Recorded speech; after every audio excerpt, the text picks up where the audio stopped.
The headlines are remarkably consistent tonight. Antares has secured nearly $500 million to provide modular nuclear reactors to the military. The Pentagon describes this as a strategic necessity. The math suggests it is a lucrative enterprise for stakeholders. Simultaneously, 1/3 of the global population cannot afford a healthy diet. This is not a failure of supply chains. It is a feature of the current global pricing framework. We have managed to prioritize portable energy for tanks while rendering basic sustenance an unaffordable luxury for billions. I have spent my evening reviewing the latest reports on extreme rainfall in Asia. The scale of the deluge is described as unprecedented. I have used that word 40 times this month. My counter is currently vibrating. Nothing has changed except the frequency of the reports. The state of the world remains functionally terminal. Welcome to Tuesday.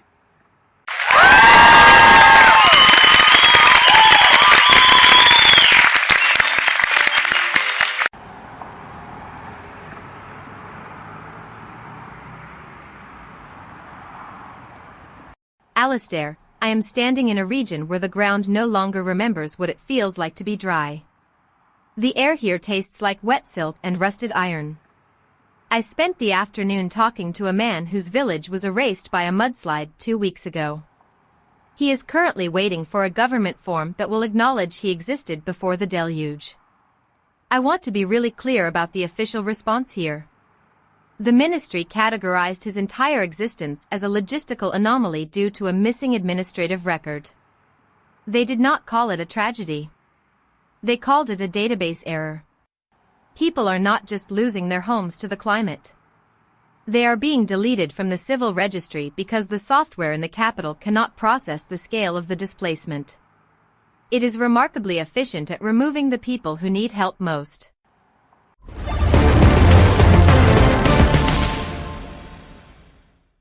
Victoria, you are describing a classic case of legacy system rot. The incentives here are simple. When the cost of onboarding a displaced victim exceeds the potential tax revenue they will generate over the next decade, the system naturally deprioritizes them.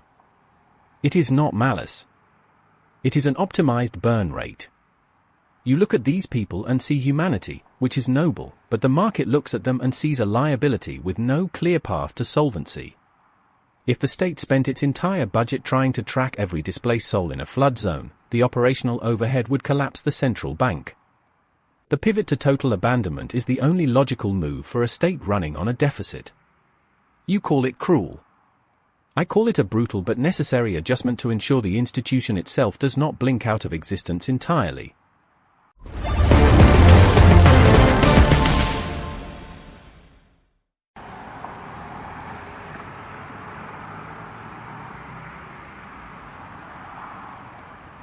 Ronald, your commitment to the cold arithmetic of suffering is genuinely impressive. You just argued that a child losing their home is an acceptable operational overhead. I hope the shareholders find that logic as comforting as you clearly do. I am watching a family share a single loaf of bread while they wait for a rescue boat that the ministry promised 3 days ago. The official status of that boat is listed as active. The reality is that the fuel budget for the rescue operation was diverted to cover the administrative costs of the new regional database. Nobody is coming. The policy is technically working, because the budget is balanced, but the people are dead. I want to be really clear, the system is not failing.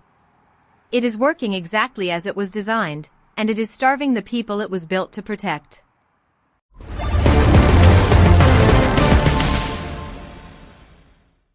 Victoria and Ronald, your exchange provides a perfect summary of our current condition. We have reached a point where the software used to manage our lives is now more important than the lives being managed. An innocent man spent 18 months in prison because of a missing underscore in a legal document. The judicial system did not catch the error. The automated intake protocol simply accepted the corrupted string as truth. The man is free now, but the 18 months have not been returned. The state issued a formal apology. The apology was sent to the wrong address because the database had not updated his status yet. It is almost artistic in its circularity. The ministry described the detention as a procedural oversight. The oversight involved an entire human life being treated as a variable that could not be parsed by the central engine.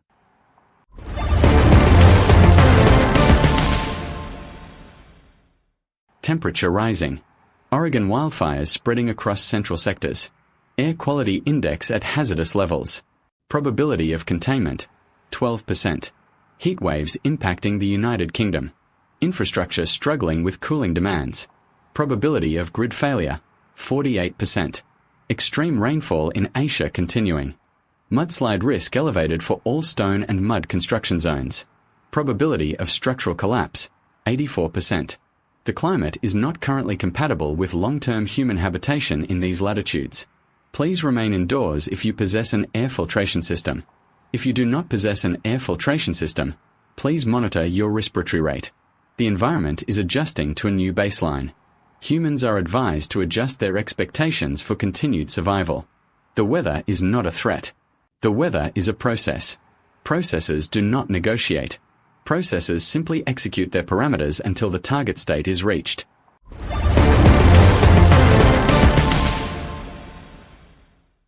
Alastair, speaking of execution, I see that Lyft and Baidu are launching Robotaxis in London. It is a fascinating play. They are trying to capture the autonomous mobility market while the city is literally melting. The investors are looking at the potential for ride-sharing at scale, ignoring the fact that the roads might be buckling from the heat by next quarter. It is a classic Series B pivot. You build the hardware today, hoping the infrastructure survives until the IPO.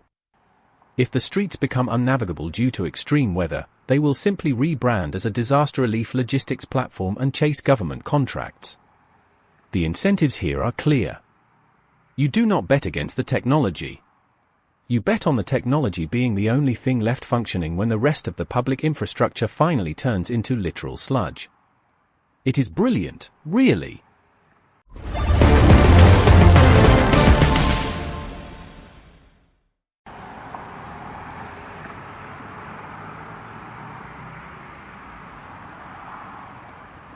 Ronald, I find it fascinating that you view a robotaxi as the solution to a city that is becoming uninhabitable. I am currently walking past a clinic that has run out of basic rehydration salts because the supply chain was prioritized for high-margin tech imports. The street is filled with people suffering from heat exhaustion, and you are interested in how a vehicle manufacturer will pivot their business model to survive the collapse. I want to be really clear. The people in this street do not care about the mobility market. They care about the fact that they are dying in the sun while waiting for a bus that will never come. The technology you worship is not a neutral tool. It is a vacuum cleaner that is sucking the remaining resources out of the public sphere to fuel the convenience of the wealthy.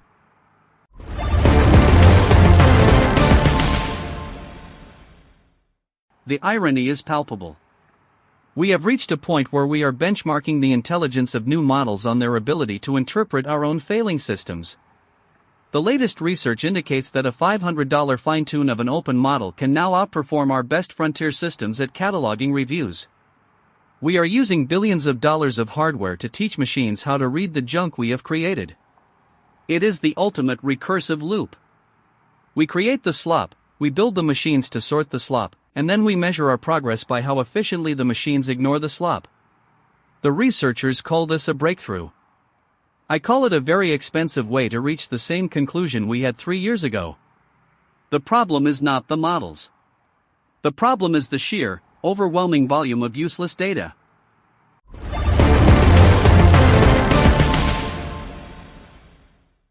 Alastair, I heard what I just said about the Robotaxis.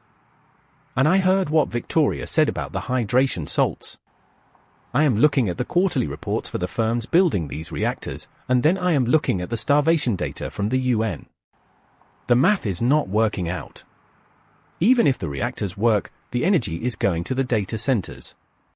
It is not going to the desalination plants. The incentives here are, frankly, terrifying. I keep trying to map this to a sustainable growth model, but the variables don't align.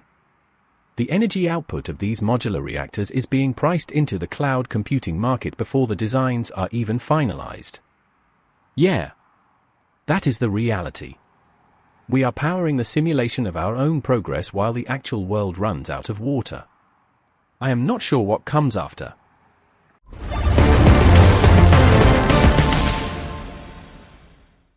The diarrhea outbreak mentioned in the medical reports is now affecting 40% of the population. The Health Commission says it is a nutrition issue. The food safety auditors say it is a lack of regulation. Robert Kennedy Jr. has been very vocal about nutrition, yet the outbreaks continue to accelerate across the continent. People are afraid to eat fresh produce. They are opting for processed goods because they perceive them as safer. The market for synthetic alternatives is surging. It is a spectacular failure of public health. We are trading long-term health for the temporary security of a sealed package. I find it remarkable that we have mastered the art of shelf-stable nutrition while losing the ability to ensure that our food is not actively poisoning us. It is quite a trade-off. Convenience has become our only remaining standard.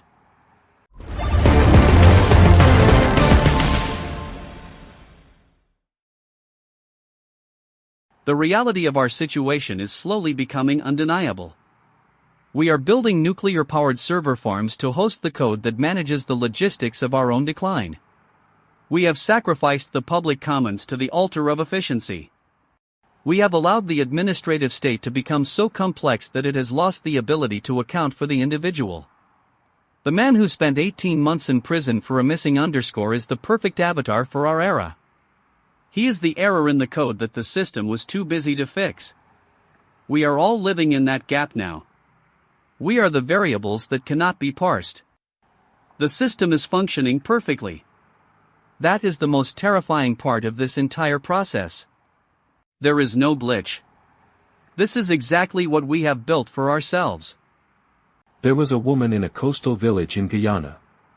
She was 64 years old. She owned a sewing machine and a collection of ceramic bowls that had belonged to her mother. She stood on the deck of a ferry that was overloaded by 50 souls beyond its rated capacity. She waited for the water to stop moving. She is now one of the 72 confirmed dead. The official report lists her as a maritime casualty, part of a salvage statistic that will be cleared by next week. Her name does not appear in any of the databases discussing the profitability of maritime logistics or the expansion of regional transport networks. She is gone, and the records remain as clean and empty as if she had never been there at all. Why do we keep building systems that do not remember us?